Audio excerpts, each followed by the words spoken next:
Gerson, a gente vê a maior parte da mídia, né? A gente vê falar, por exemplo, eu vou. Se recuperaram tantas pessoas, o cara não dá ênfase, o cara mal fala disso aí. A ênfase do cara são os números negativos, de quantos adoeceram, quantos morreram. E a gente vê vídeos de pessoas brincando hoje. Vai começar aquele jornal, aí o Isso. cara bota capacete, a mulher bota. A família brincando disso aí. Né? Qual o impacto? Essa brincadeira é irônica, ela chama atenção. Aquela família percebeu que aquele jornalismo ali, aquela imprensa é tendenciosa. E ele faz ali com forma de humor criticando, do meu Isso. ponto de vista. Né?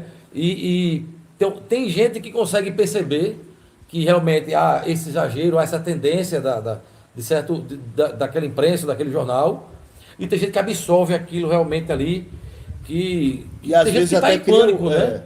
E até cria um vício de ouvir notícias negativas. Existe isso também. também. Porque como eu falei, o ser humano ele é regido por padrões também, né? Então você vai ver que pessoas que gostam de brincar, por exemplo, sorrir um pouco mais, elas estabelecem um padrão. Outro dia eu vi a ex-esposa do Tiririca reclamando dele numa situação quando eles ainda eram casados, que era difícil dialogar com ele, porque tudo ele fazia uma piada e uma brincadeira. E às vezes ela queria falar sério e ele brincava com isso, né?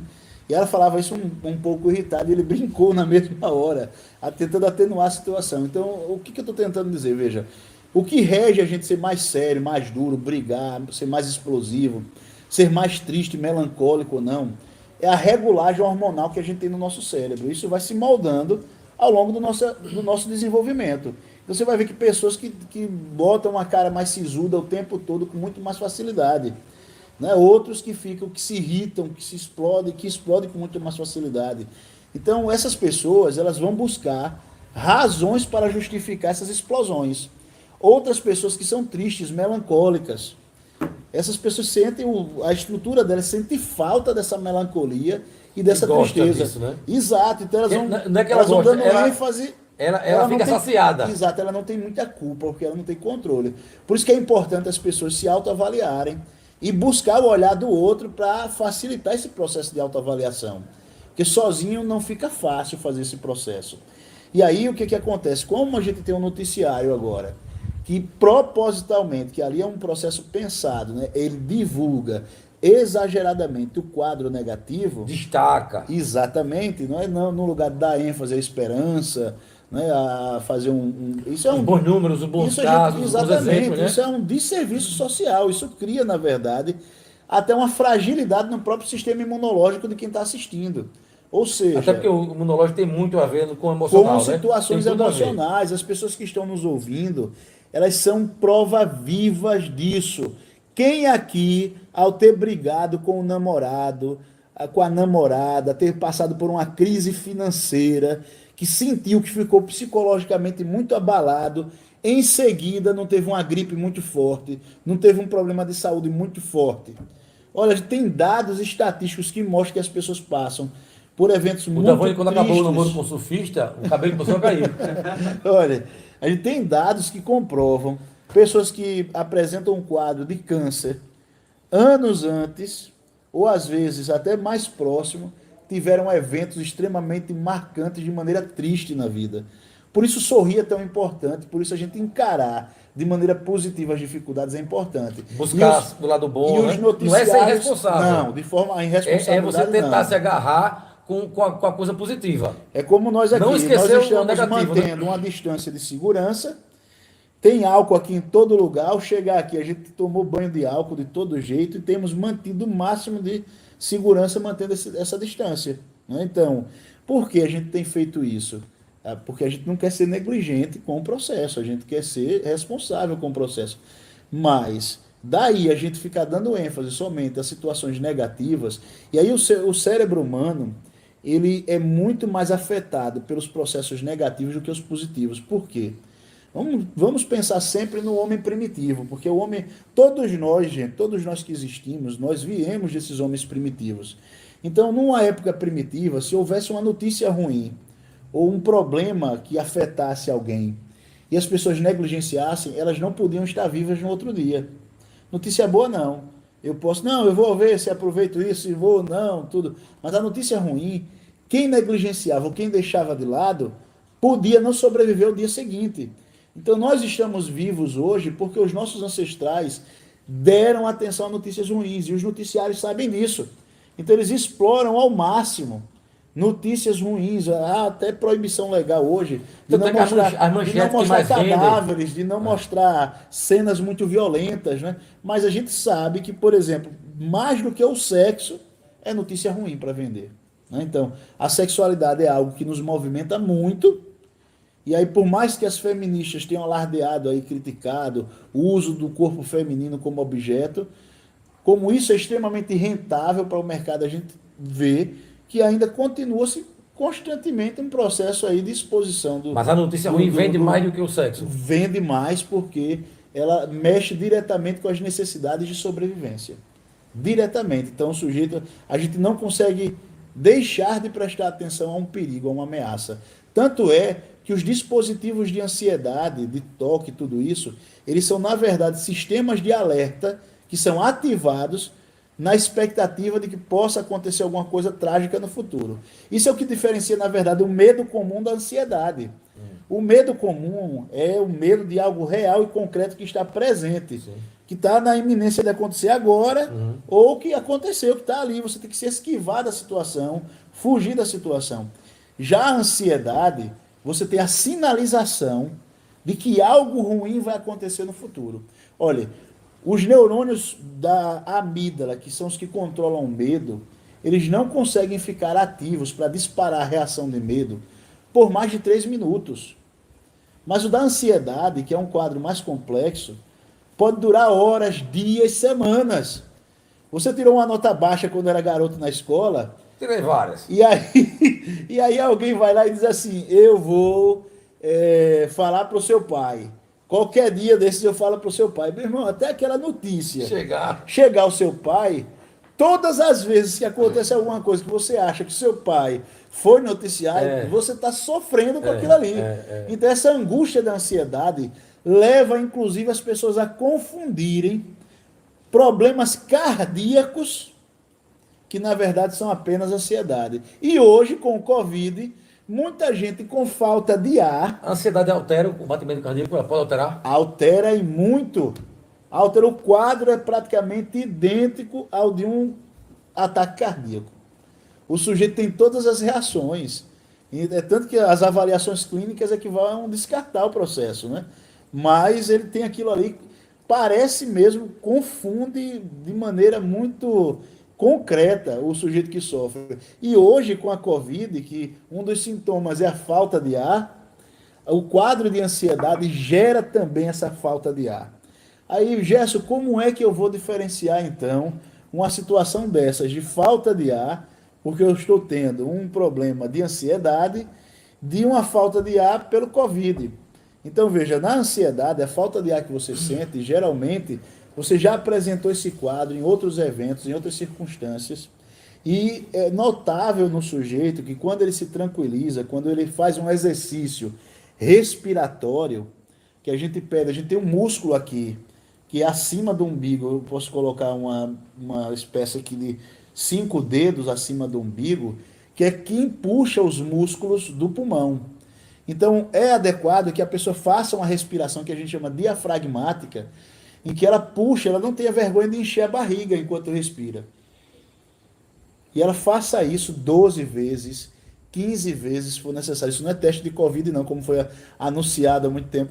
Não, respire fundo, não é isso que eu estou falando. Eu estou falando você respirar pausadamente, profundamente, porque isso atenua a situação de ansiedade, o quadro de ansiedade. Então você vai perceber, depois de, em média, 12 respirações profundas, se o seu organismo se tranquiliza ou não. Se for Covid, ele não vai conseguir, com tanta facilidade, eliminar o problema respiratório em função de uma respiração profunda e pausada. A depender de como esteja, ele talvez nem consiga fazer essa respiração profunda e pausada, né? Então, é uma das formas que o sujeito tem para diferenciar a situação de ansiedade da situação do Covid. Tem um livro do Pierre Well, um livro antigo, que ele escreve assim, o título do livro é Quem Ama Não Adoece. Lógico que quem ama adoece, mas o que o Pierre Well está tentando colocar é quando você está bem com a sua vida, quando você está numa postura de enfrentamento, está confiante, o seu sistema imunológico funciona de outra maneira, ele responde de outra maneira. Então, criar a condição atual que a gente está criando, em que a gente está o tempo todo alardeando cenários ruins e de crise e trancafiando as pessoas em casa, e tem gente, não está fazendo isso, estamos fazendo isso sim. Né? Então, esse cenário, ele é terrível, porque só o fato do sujeito receber notícias ruins o tempo todo já é suficiente para aumentar uma série de hormônios na estrutura dele que vai, como o cortisol, por exemplo, é natural no nosso organismo.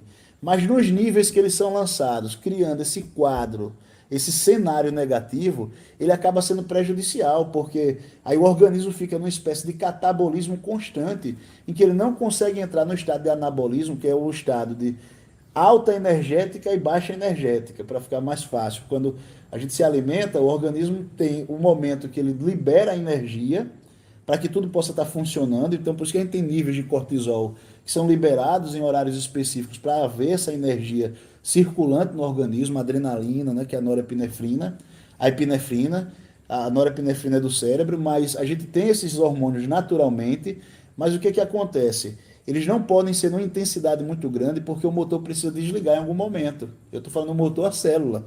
Não é desligar em si, mas ela precisa ter um momento de reparo, de reorganização. A célula A respira. quantidade tem um equilíbrio, né? Exatamente. Então, Normal, né? isso é feito pelos hormônios. E são os hormônios que dão indicativos às células de como elas devem funcionar. Então, quando eu estou num quadro de ansiedade, observe que as pessoas que já passaram por outros quadros de ansiedade, a gente não consegue dormir. Por quê? Porque o movimento que fica é de aceleração. Veja uma pessoa ansiosa em níveis extremos, ela não consegue nem ter uma visão de foco. A pessoa que está com ansiedade extrema, observe que ela fica observando, a visão periférica dela se amplia, porque modifica até a estrutura de resposta do cérebro. O cérebro, o indivíduo compromete o próprio raciocínio dele. Por que compromete o raciocínio? Porque evolutivamente o que funcionou foram respostas primárias. Então não tem para que você usar o intelecto. Imagine você andando numa mata, de repente encontra uma onça, e aí você vai usar o seu intelecto para quê? Ô, dona onça, vamos negociar aqui. Eu tenho uma ótima proposta para você, não é bom você... Então ela já tem programada ali. Então o que, que o cérebro faz? Sabiamente, qualquer situação de crise, de disparo de ansiedade extremo, de medo extremo, ele desliga essas áreas mais complexas, ligadas a raciocínio mais complexo, e ativa respostas mais primárias. E essas respostas mais primárias comprometem muito o sujeito. E aí imagine o sujeito agora com isso ligado o tempo todo. Veja, um indivíduo que passa por um quadro de ansiedade prolongado, ele fica mais instintivo, é? Ele nota, inclusive, falhas na memória. Ele fica esquecido. Quantas e quantas vezes o sujeito que está nos ouvindo, que já é mais maduro, já notou isso. Eu vou esquecer de chegar no horário, acontece realmente isso. Ele já notou isso, as pessoas notam isso naturalmente. Como notam? Veja momentos de crise, o sujeito não encontra nem resposta para a crise dele. Depois que ele se tranquiliza, que atravessa aquilo ali, ele fica, rapaz, como é que eu não pensei naquilo ali? E eu sabia fazer, eu sabia isso e não conseguia. Eu mesmo resolvia. Tem uma área do cérebro que a gente chama de hipocampo, que não tem nada guardado nele ali, mas é ele que está conectado a todas as regiões corticais e sabe onde tudo está guardado. É como se fosse uma espécie de porteiro. Em situações extremas de ansiedade continuada, é importante que frise isso, e é o que o noticiário tem fazendo. E é o que a gente está vivendo. Continuamente criando esse cenário, as pessoas com aquela sensação que vão se contaminar a qualquer momento e que vai morrer, parece que é esse cenário. O que, que acontece? Isso começa a criar lesões no hipocampo. E aí a capacidade do sujeito, é o mesmo fenômeno que ocorre no estresse. A informação está lá, mas você não consegue chegar nela. Não consegue localizar. Está lá. Em outro momento, quando esse indivíduo estiver mais tranquilo, mais relaxado, vai normalizando. É uma área também que pode se regenerar. É uma área. O cérebro... Ele afeta de uma forma que degenera, pode degenerar uma parte assim? Depende muito do grau de degeneração. Por exemplo, pessoas que costumam beber com muita frequência, compromete a tiamina, que é uma vitamina necessária para que o hipocampo funcione bem. E aí o comprometimento da tiamina, se for muito prolongado pelo uso abusivo de álcool por muito tempo, vai comprometer também essas faculdades de memória do sujeito. Sem falar que o álcool também aumenta a concentração de glutamato também no hipocampo, e o glutamato ele é tão estimulante que pode levar ao óbito do neurônio, é como se a célula explodisse ali, entendeu? Então, como ele vai fazendo isso de uma maneira contínua, em algum momento ele pode criar lesões tão severas que o processo fica permanente. Então existe registro na literatura médica nesse sentido, de uso abusivo de álcool causar lesões de memória permanente, pela carência de tiamina que o sujeito fica. A gente já passou por gripes espanholas, a gente já passou por crises de varíola, de sarampo, então isso faz parte da história da humanidade. Hoje à tarde eu fiz uma entrevista em que o repórter me perguntou: professor, é um quadro novo? E ele ficou muito frustrado quando eu disse: não, isso não é novo. A humanidade, na verdade, passa por isso já ao longo da sua existência e vai passar por outras situações como essa. Então é importante que a gente consiga fazer uma boa leitura do que está acontecendo agora para que a gente não cometa os novos erros no futuro. Não é? Outra pergunta que ele me fez e que ficou também um pouco assim ressabiado, pensando, foi dizendo assim: professor, isso é novo, o senhor pegou o senhor de surpresa?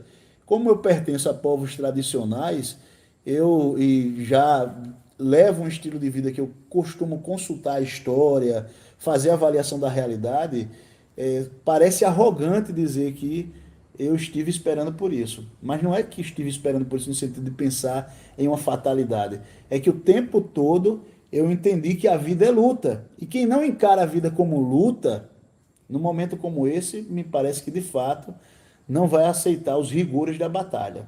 E aí vai viver, digamos assim, sendo governado pelo medo. E quem vive governado pelo medo não está vivendo, já está morto e não sabe.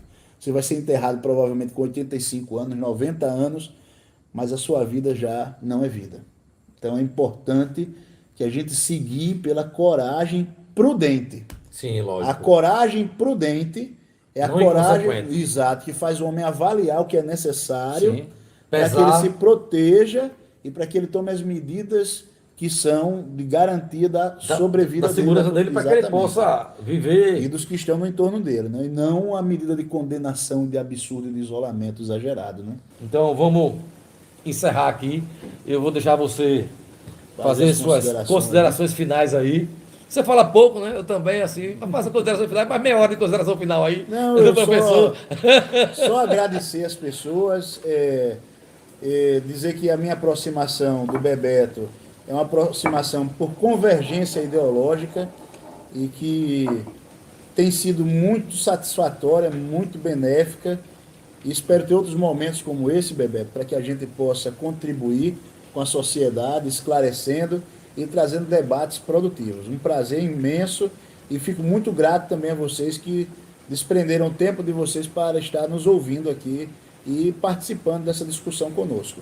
Tá bom? Obrigado aí, espero que vocês tenham gostado e até uma próxima A aí. gente está apertando a mão, mas já passou álcool. Já, viu? bastante já. Tá o álcool ali. E que a gente passe por isso quanto antes, que Deus abençoe todo mundo e que principalmente ilumine a cabeça dos nossos políticos, que é o que mais a gente precisa.